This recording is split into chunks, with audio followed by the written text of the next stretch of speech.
Saudações, amigos e irmãos.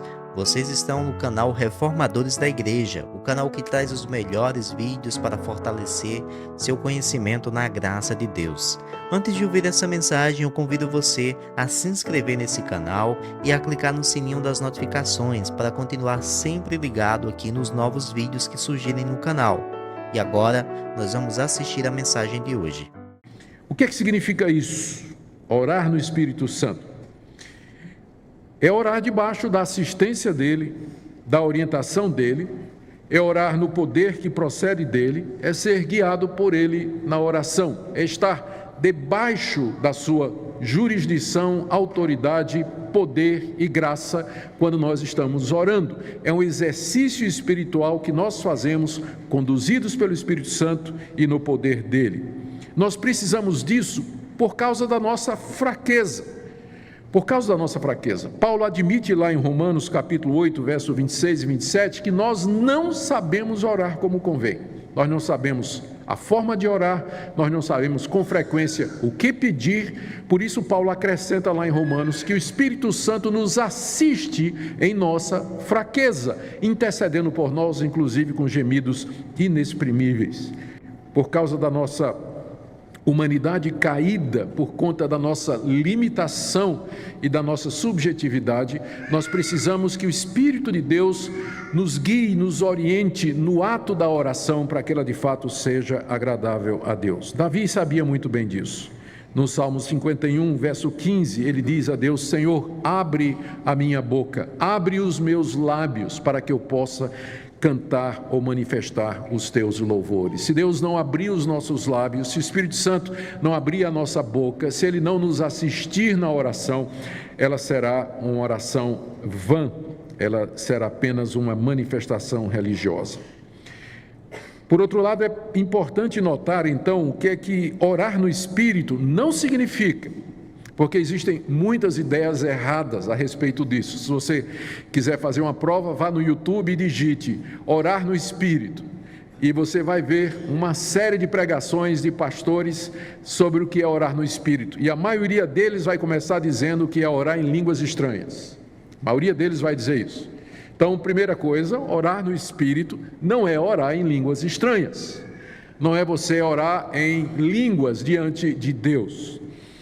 Existem, sim, 3 passagens do Novo Testamento que parecem associar a oração no Espírito com línguas. A primeira delas é Romanos 8, 26 a 27, que eu já mencionei, quando o apóstolo Paulo diz que nós não sabemos orar como convém, mas o Espírito intercede por nós com gemidos inexprimíveis.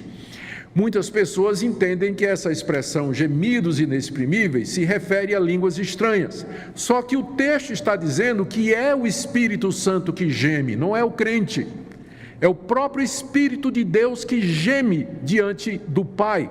Nós até, quando falamos recentemente sobre isso, na nossa exposição em Romanos, nós dissemos que é um tipo de linguagem que a Bíblia usa para falar dos mistérios de Deus e que revela um relacionamento dentro da Trindade, quando o Espírito se dirige ao Pai em favor daqueles que são seus, e o faz isso com tal intensidade que é como se ele estivesse gemendo, e são gemidos de tal forma profundos que palavras não podem exprimir. De qualquer forma, quem geme é o Espírito Santo e não o crente. Logo, Romanos 8, 26 a 27, não está dizendo que a intercessão do Espírito com gemidos inexprimíveis é orar em línguas. A outra passagem é 1 Coríntios 14, de 14 a 15. Lá o apóstolo Paulo está discutindo sobre a questão dos dons. Ele está falando sobre o dom de línguas. E ele está dizendo para a igreja de Corinto que não adianta falar em línguas estranhas na igreja se não houver interpretação. Porque a igreja não recebe edificação nenhuma, só pode haver edificação se houver entendimento. Falar em línguas na igreja que não seja acompanhada de interpretação é um exercício vazio, porque não traz entendimento ou conhecimento das coisas de Deus, porque é feito numa língua que ninguém entende. E Paulo então diz: o que é que eu vou fazer então? Aí ele diz: eu vou falar no Espírito, mas eu também vou falar com a mente. Então, essa expressão falar no Espírito, em contraposição a falar com a mente, deve ser ou pode ser interpretado como sendo falar em línguas, debaixo da ação do Espírito Santo, sem nenhum problema. Em seguida, Paulo diz: orarei com o Espírito, mas também orarei com a mente. Então, o grande ponto aqui é o que a palavra Espírito quer dizer. Que, como vocês sabem, a palavra Espírito é a tradução de uma palavra grega, que no original, palavra pneuma, que no original é a mesma palavra para Espírito do homem, Espírito de Deus, Espírito maligno. Não tem letra maiúscula no grego, nome próprio não começa com letra maiúscula, por isso, quando é o Espírito Santo, não começa com um pi maiúsculo. Então, os intérpretes têm que olhar o contexto para ver em que sentido a palavra está sendo usada ali. E é muito provável que Espírito, em 1 Coríntios 14, quando Paulo diz: orarei com o Espírito, mas também orarei com a mente, é simplesmente o oposto de mente. São as emoções, é o sentimento interior. Quem ora em línguas, ele não entende o que ele está dizendo, mas ele sabe que ele está orando em línguas. Mas a mente dele não compreende. Não está se referindo necessariamente à ação do Espírito Santo no momento da oração, mas fazendo um contraste entre a mente que compreende e o Espírito Santo que ali representa o sentimento e a emoção de quem está orando. Portanto, a passagem também não está falando necessariamente ou dizendo que o Espírito Santo, que toda vez que nós oramos no Espírito, nós vamos falar em línguas. A terceira passagem é Judas, verso 20, quando Judas diz que nós devemos nos edificar orando no Espírito Santo, devemos nos edificar na nossa santíssima fé. Não há absolutamente nada na passagem ali que sugira que Judas está dizendo que para os crentes se edificarem na fé, eles têm que orar em línguas. Todas as vezes que as línguas aparecem no livro de Atos, Atos 2, Atos 10, Atos 19, todas as vezes que ocorre o fenômeno das línguas, o texto diz que quem ouvia, escutava aquelas pessoas louvando e exaltando a Deus. E nós já vimos que o tipo mais comum de oração é súplica, é petição. Então não bate, se língua ou se falar em línguas é sempre um ato de louvor e adoração a Deus, então não bate com orar em línguas ser a coisa normal que o crente faz quando ele está cheio do Espírito Santo, porque são duas atitudes diferentes, uma é adoração e outra é súplicas. Então não há qualquer evidência que vá dizer para nós que você só está orando no Espírito Santo se você orar em línguas. Eu assisti alguns dos vídeos na internet de pessoas que defendiam isso, eu fiquei impressionado. Tinha vídeo que dizia assim: o poder extraordinário da oração em línguas. Mas onde é que eu encontro no Novo Testamento que orar em línguas é mais poderoso do que orar na minha língua, no idioma que eu entendo?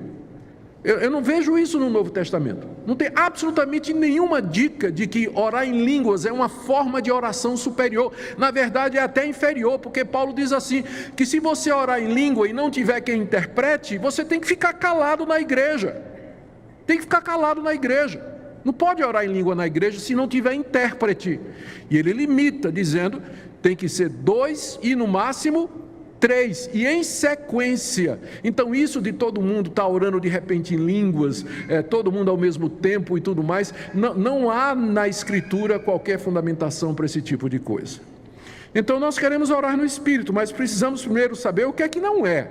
Orar no Espírito não é orar em línguas. Segunda coisa, também não é ser movido por fortes emoções durante o culto ou durante a oração. As pessoas às vezes interpretam dessa forma e querem identificar a oração no Espírito com emoção na oração. Eu não sou contra me emocionar na oração. Eu gosto quando, orando, de repente eu sinto uma alegria muito grande, uma exultação muito grande em Deus, ou então quando eu estou verdadeiramente arrependido dos meus pecados, aquele pesar, aquela tristeza que entra no meu coração. As orações são boas, Deus nos fez assim, mas é um erro pensar que se não houver emoção, a oração não é feita no Espírito Santo. As pessoas às vezes fazem essa conexão, e para eles a oração só é no Espírito Santo quando há choro, quando há gritos, quando há gemidos, sussurros ou qualquer outro tipo de movimentação. E as pessoas são capazes de se estimular psicologicamente a ponto de que elas entram num estado emocional onde esse tipo de coisa acontece e elas pensam que isso é oração no Espírito Santo? Não necessariamente. Eu posso orar perfeitamente tranquilo no meu coração, abrir meu coração diante de Deus, falar do que eu preciso, exaltar o nome do Senhor, interceder por outras pessoas, e foi tudo pelo Espírito Santo. Não houve nenhuma emoção excessiva, não derramei lágrimas, não gritei, não senti tremores, não senti calafrio, absolutamente nada. Ainda assim é uma oração no Espírito Santo. Então não vamos confundir oração no Espírito com sentir fortes emoções enquanto você ora, porque com certeza essa relação de causa e efeito não é autorizada pela Escritura Sagrada. Então, o que é que consiste essa oração no Espírito? E eu vou mencionar aqui pelo menos 4 atitudes ou ações do Espírito Santo com relação à oração e que explicam o que é que Paulo quer dizer com oração no Espírito. Primeiro, o Espírito Santo desperta o crente para orar. Veja o que João Calvino escreveu, comentando essa passagem. Na verdade, ele estava comentando Judas 20, que fala também de oração no Espírito. Ele diz assim: a nossa indolência e a frieza da nossa carne são tais que não podemos orar da forma correta, a não ser se despertados pelo Espírito Santo. Devido à nossa indolência, à nossa preguiça, ao nosso sono, à nossa passividade, à nossa indiferença, à dureza do nosso coração e à nossa incredulidade, se o Espírito Santo não nos despertar para orar, se Ele não nos tocar, não nos impulsionar a orar, nós faremos disso a nossa última prioridade. O Espírito, lá em Zacarias capítulo 12, verso 10, é chamado do Espírito de graça e de súplica, exatamente por isso, porque ele faz com que o crente suplique, ele desperta no crente o desejo de buscar a Deus. Ele toca o nosso coração. No Salmo 27, verso 8, Davi diz assim: ao meu coração me ocorre, buscai a minha presença. Buscarei, pois, Senhor, a tua presença. Davi disse: me ocorreu agora, ao meu coração ocorreu que eu devo de buscar, Senhor. Quem é que fez com que Davi sentisse vontade de buscar a Deus, senão o Espírito Santo que nele habitava? O próprio Paulo, aqui em Efésios, capítulo 5, verso 14, ele já tinha dito aos crentes de Éfeso: desperta, tu que dormes, levanta de entre os mortos e Cristo te iluminará. É o Espírito Santo quem nos desperta da nossa morte espiritual, da nossa indolência, sonolência, frieza, mornidão e passividade, e desperta em nós a vontade de orar. É isso que significa orar no Espírito, é orar sob a liderança dEle, debaixo do estímulo dEle, porque Ele nos toca, porque Ele nos move, porque Ele nos impulsiona a fazer isso. Segundo, o Espírito nos faz aproximar de Deus em oração como um filho se aproxima do seu pai. Eu creio que essa é uma das características mais importantes de orar no Espírito Santo. Por quê? Porque o Espírito Santo é referido no Novo Testamento como sendo o Espírito de adoção pelo qual nós nos dirigimos a Deus como se fosse o nosso pai. Gálatas 4:6, Paulo diz assim: porque vocês são filhos, Deus enviou ao coração de vocês o Espírito de seu Filho que clama, Abba, Pai. E em Romanos 8,15 ele disse: vocês não receberam espírito de escravidão para viverem outra vez atemorizados, mas receberam o espírito de adoção baseado no qual clamamos, Abba, Pai. O Espírito de Deus, ele é o Espírito de adoção, ele testifica ao meu coração, ao meu espírito, de que eu sou filho de Deus e que ele é meu Pai. E é dessa forma que eu me aproximo de Deus, como sendo um Pai. E sendo um Pai, Deus sabe o que eu preciso antes de pedir, como Jesus disse em Mateus 6:8, que o vosso Pai Celeste sabe do que precisais antes que lhe o peçais. Porque Ele é Pai, Ele sabe do que eu preciso antes que eu comece a orar. Porque Ele é Pai, Ele me dá coisas boas, como Jesus disse em Mateus 7:11, se vocês que são maus sabem dar coisas boas aos seus filhos, quanto mais o Pai que está no céu não dará coisas boas aos que pedirem. E se Ele é Pai, sua vontade é suprema para nós. Jesus no Getsêmani disse: Pai, se possível, passa de mim esse cálice, se não seja feita a tua vontade e não a minha. Porque Ele é Pai, Na oração, eu me submeto à vontade dele, ainda que às vezes meu desejo seja outro. Em outras palavras, o Espírito me faz, porque ele é o Espírito de adoção, ele me faz aproximar de Deus em oração, nessa relação de confiança, de que como ele é meu Pai, ele vai me ouvir. Como ele é meu Pai, ele vai me compreender. Como ele é meu Pai, ele vai me perdoar. Eu posso depender dele, eu posso ter total confiança nas suas promessas e eu posso ter intimidade com ele. Orar no Espírito, então, é chegar-se a Deus nessa relação de pai e filho, pai que ama, perdoa e cuida. E aqui é tão importante esse ponto: Deus não é para os seus um Deus vingativo, cruel e caprichoso. Tem muita gente que não ora exatamente porque não tem esse espírito de adoção. Deus para eles é uma entidade sobrenatural, poderosa, mas imprevisível, caprichosa, distante, com a qual a pessoa não tem qualquer intimidade. Então é claro que se uma pessoa tem essa perspectiva de Deus, ela não vai orar. Ela não vai buscar a Deus em oração, ela não vai gastar tempo com esse Deus tão distante de quem ele pouco conhece. Mas o Espírito de Deus que nos foi dado, aquele que é crente verdadeiro, ele recebeu o Espírito de adoção. Ele sabe que Deus o adotou como filho, por isso ele pode chegar a Deus e dizer: Abba, Pai, e expressar o seu coração, colocar as necessidades, confessar os seus pecados e confiar nas promessas de Deus. Em terceiro lugar, orar no Espírito. O que é que isso implica? Implica que o Espírito de Deus conduz as nossas mentes às coisas de Deus. Tem várias passagens na Bíblia que nos ensinam isso. Jesus disse que o Espírito Santo, o Consolador, quando ele viesse, ele nos ensinaria todas as coisas e nos faria lembrar daquilo que ele disse. Paulo disse que o Espírito Santo nos faz conhecer aquilo que por Deus nos foi dado gratuitamente, 1 Coríntios 2,12. Paulo também disse que o Espírito Santo nos faz cogitar das coisas de Deus, e o Espírito nos dá aquilo que Paulo chama de a mente de Cristo. Já pensou nisso? O Espírito Santo nos dá a mente de Cristo, ou seja, a capacidade de ver e analisar as coisas da perspectiva do próprio Cristo. É assim que durante a oração nós vemos as coisas da perspectiva de Deus. Eu não sei quantos de vocês devem ter tido essa experiência. De repente, confuso, perplexo, preocupado, angustiado, resolvo orar. E quando começo a orar e me vejo na presença de Deus, eu vejo as coisas de uma outra perspectiva.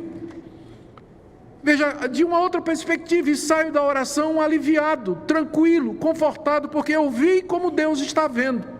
Querem um exemplo disso?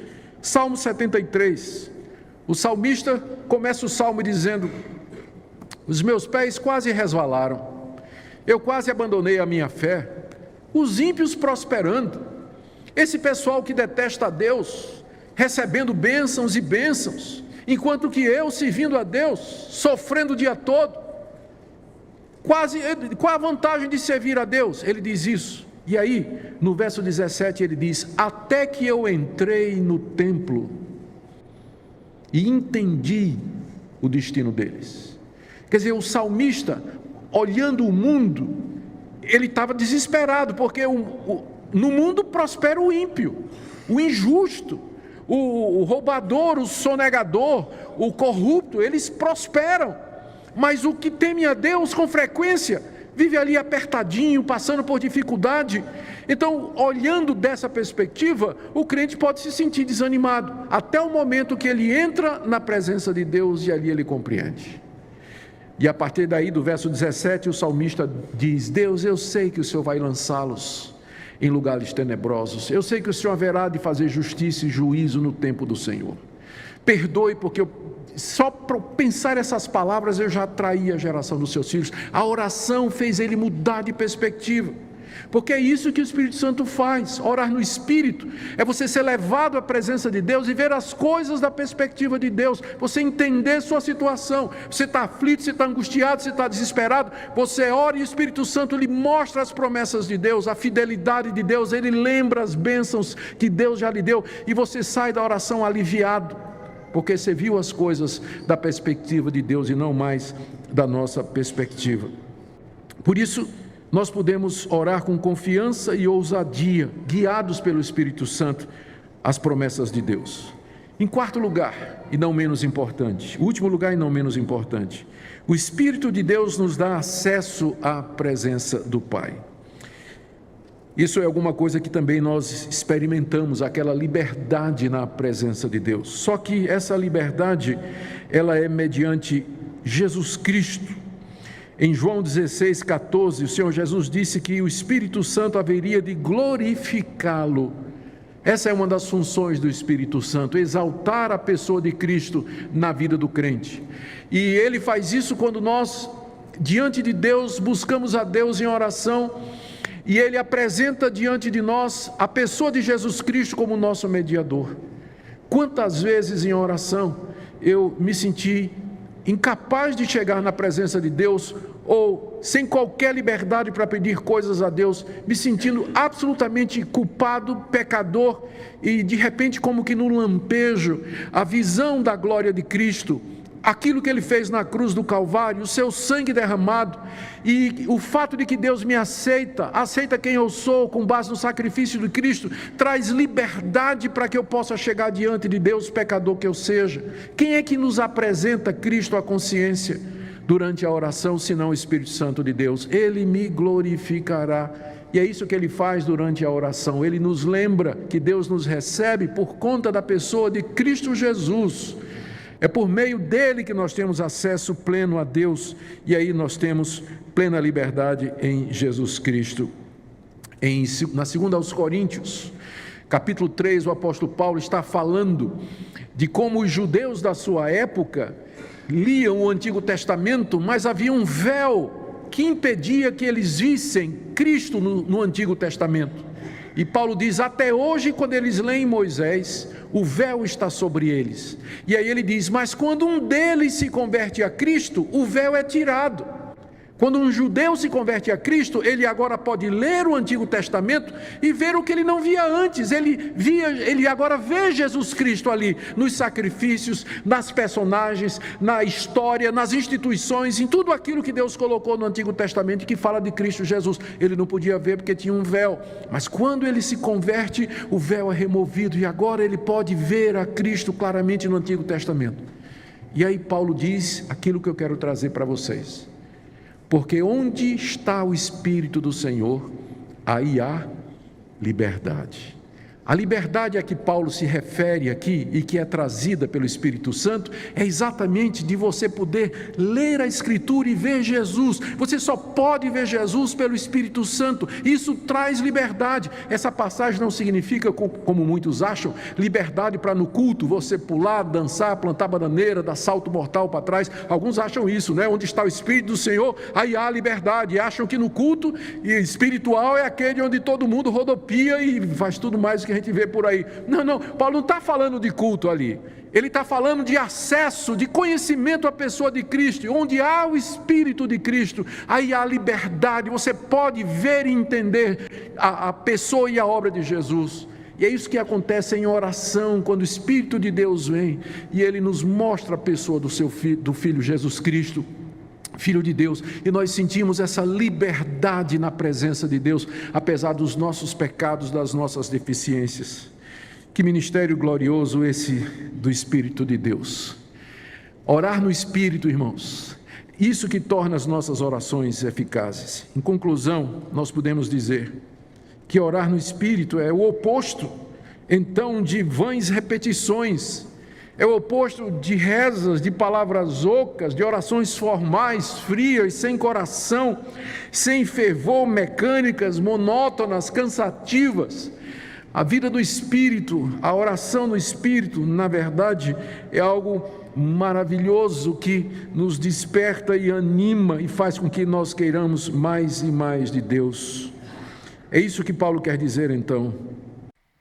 Olá, meus irmãos e minhas irmãs, obrigado por terem chegado ao final de mais um vídeo aqui no nosso canal. Nós queremos convidar você a inscrever-se aqui no canal, se você é novo por aqui, Caso não seja, convido você a deixar um like nesse vídeo, isso ajuda muito para que você seja informado pelo YouTube sempre que vídeos novos saírem aqui no nosso canal.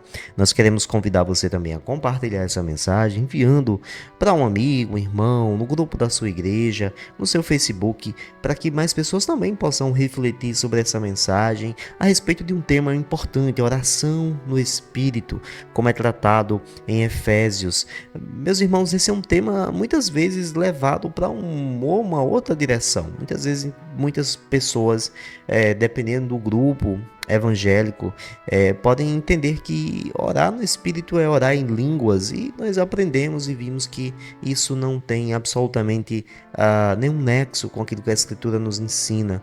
Nós entendemos o papel do Espírito Santo na oração, o papel do Espírito Santo de glorificar a Cristo, de nos intermediar, nos levar junto ao Pai a nossa oração, porque por natureza nós somos indolentes, nós somos preguiçosos, acomodados, e é o Espírito então do Senhor que nos conduz em oração, nos move, nos movimenta a orar, a entregar, a apresentar ao Senhor, a nos regozijar na presença do Pai e a entender, compreender o sacrifício do Filho. Que essa mensagem possa estar presente no seu coração, você possa ter uma vida plena de oração, que você esteja incentivado sabendo que é o Espírito Santo do Senhor que move você a orar, e esse é o desejo então que do nosso Deus, que nós tenhamos uma vida no Espírito, de comunhão com Ele cada dia mais.